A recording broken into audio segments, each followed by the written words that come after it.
morning and mentioned that he was going to talk about my future hubby, and he spelled it B-U. I was like, I don't know what that is. It's like, boo, I see. Okay. I need some standardized spelling in advance here.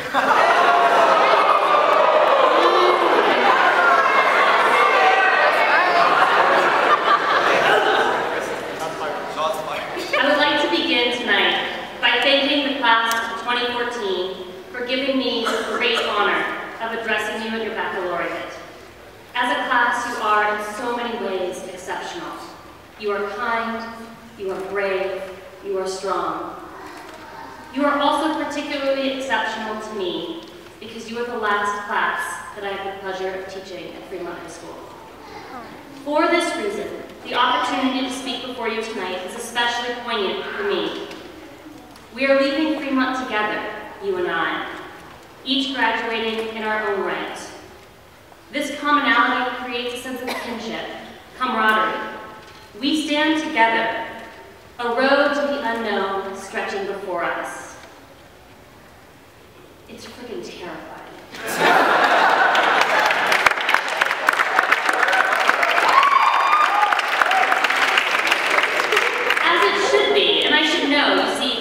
I like to plan. For any potential scenario, I have at least 3 or 4 potential plans. I spend a great deal of time on this. I go to sleep planning, I plan in my car, I plan while I'm hiking. I have a brain that does not like to sit still. So when it's faced with the unknown, it goes a little bit haywire. I've always been this way, and this desire for control, for the comfort of the known, spurred my mother to a brilliant idea when I was about 4 or 5. It's an idea that I would like to use to frame tonight's speech. As a child, I was not only hungry for control, I was hungry for stories. I couldn't get enough of them. And my favorite stories were the ones my mother told me at bedtime. She would come into my room, pull the covers out under my chin, and she would make up a story right on the spot. And I loved it. I loved how she could just create a conflict, characters, a plot, just based on what happened to her that day and the people she had met. But to be fair, she was also raising 3 kids, and one of them is an admitted control freak. She was also working full-time, so she was legitimately tired by the end of the day. Thus, the brilliant idea. She would ask me to pick 3 things that I wanted to have as part of the story. Now this was a canny move on her part for several reasons. First, it gave me a sense of control that I so deeply desired. I felt like I had creative power over the imaginative world that she would create.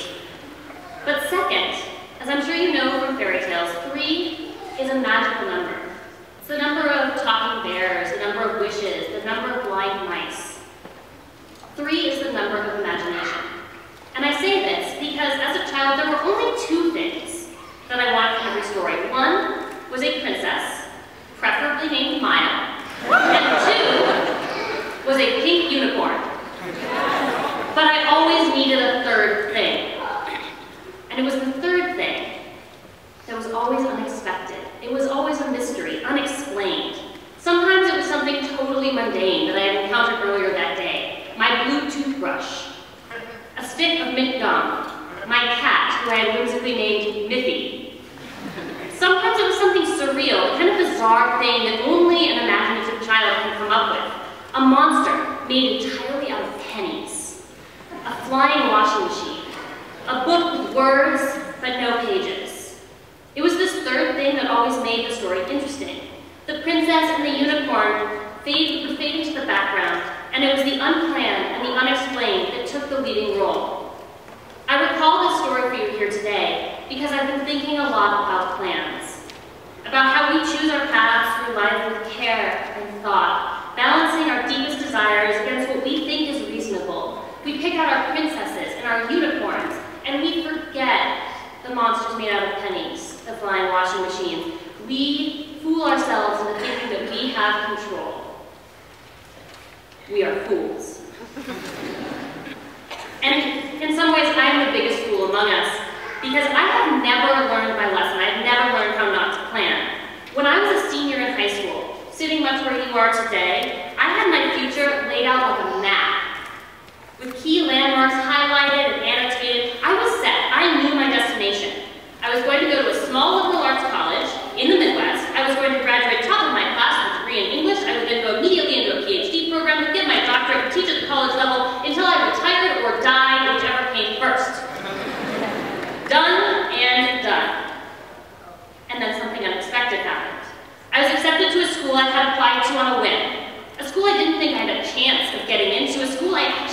no interest in attending. But my plan had not accounted for this possibility, and so it threw everything into upheaval. And I wish I could tell you that I did the thing that we're supposed to do as passionate, driven individuals, the advice that I would have given you if I had been your teacher at the time. I wish I could tell you that I followed my heart to the Midwest, that the headline of my life read, "Rebel Child Rejects Top-Tier University, Follows Heart." But I was swayed by the monster made out of pennies, by my friends and by my teachers, and I sent my letter of intent to Stanford, and I did so with apprehension. And I made my way to the university, and I had a bumpy landing. Many of you asked me, how did I make the transition from high school to college? And the answer is not well.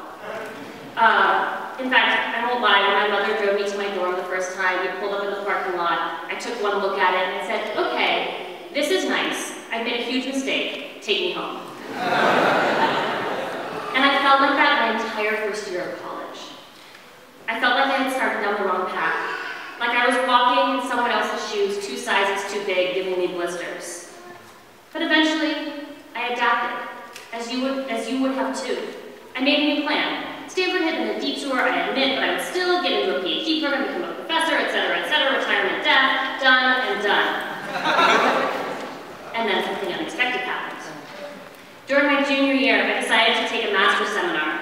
This was my first foray into the world of graduate work, and I was excited. This was my first step into my future.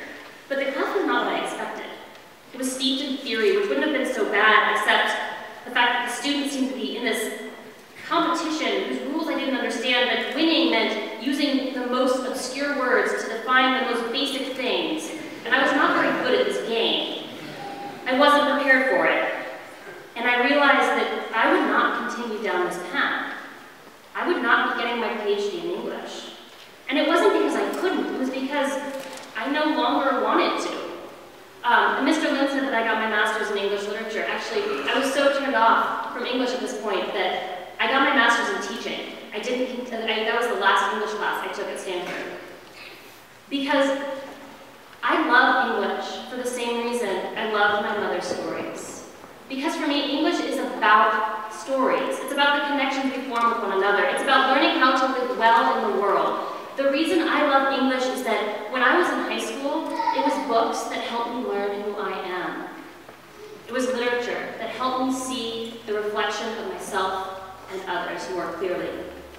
And sitting in that room, in that master's seminar, I realized that while I love analysis and I love critical theory and I could do CTA for hours, I hadn't really had a meaningful connection with a book since I was in high school. And so slowly, painfully, a new plan began to form. A new roadmap, new landmarks circled in fresh red pen. I would get my master's degree. I would become a teacher. I would move to Michigan with the person I was dating at the time and work in a rural school, much like the school that I went to as a child. Done and done. But as you can probably guess, something unexpected happened. At the end of my year-long master's program, I broke up with the person I planned to move to Michigan for. It was devastating. I had nowhere to live. I had no job lined up for next year. And worst of all, I had absolutely no plan. And then, as though the world had planned it for me, an English position opened up at a school called Fremont. I never planned to teach at Fremont. I never marked this spot on my map.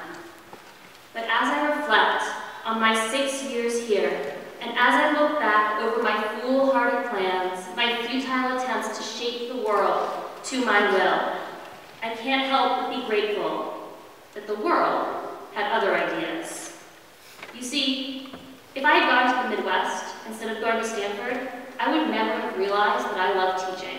And I do. I love teaching. It brings me the most joy of anything I've ever done. And if I hadn't decided to stay in California, I would never have come to work at Fremont. And it has been teaching at Fremont. It has been working with all of you that has been my greatest blessing. In the end, it has always been the unplanned things that bring the most beauty to my life. So how can I possibly regret the decisions I've made? The unexpected hiccups and the bumps. How can I regret the very things that have brought me here? How can I possibly regret the unplanned events that led me to biking to school with another young teacher, a certain Mr. Young, the man.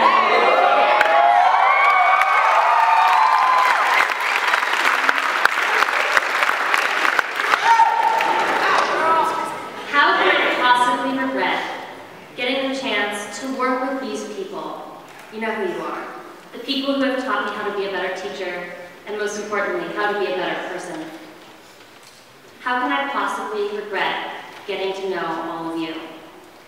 Because class of 2014, whether you know it or not, you have been one of my favorite landmarks on this unplanned journey. You are the class that comes in from brunch with your hands super glued to your friends' faces.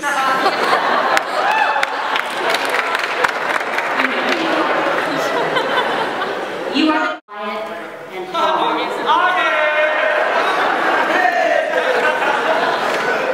You are the class that when tragedy struck, you spontaneously rallied together, finding a way to honor grief while supporting one another through trials that no high school student should ever have to face. You are a class of unplanned journeys. You have adapted to the unexpected in ways that I can only admire and strive to emulate in my own life. I know from talking to many of you that some of you never planned to graduate high school. You came to Fremont knowing that you were going to fail, and yet something happened. You found within yourself the will and the strength to power through school, making up credits and earning the honor of wearing that red robe that you wear tonight. Some of you, I know from talking to you, plan to go to a four-year college. You have known this is your path for a long time now, but for some reason, for whatever reason, you now find yourself going to De Anza or Mission. You have had to replan your life, making a plan to graduate 4 years from a four-year university, but maybe on a slightly different route than you had initially expected. For many of you, things have gone more or less exactly as you planned. You have not yet encountered the unexpected and divine demons that haunt the rest of us. But know that a moment will come when you will need to embark on a journey that you did not anticipate. And in that moment, my hope for you is that you take a deep breath and dive in. Together, we face a vast world of unknowns, heading out into the world away from Fremont, each in our own way, newly minted and adult. We cannot predict the path we will take. We cannot bend the world to our will. We can only make our plans. And when the monster made out of pennies makes a mess of our well-marked map, we can adapt and trust and hope that the new path will lead us to where we need to be. For it is the moments that we do not expect, the things we cannot plan for, that make us who we are. Let us go together from this place, you and I, graduates in our own right. Let us go with love. Let us go with grace. May the path you walk be as wonderful, as beautiful, and as incredible as I know you all are. Thank you, Fremont.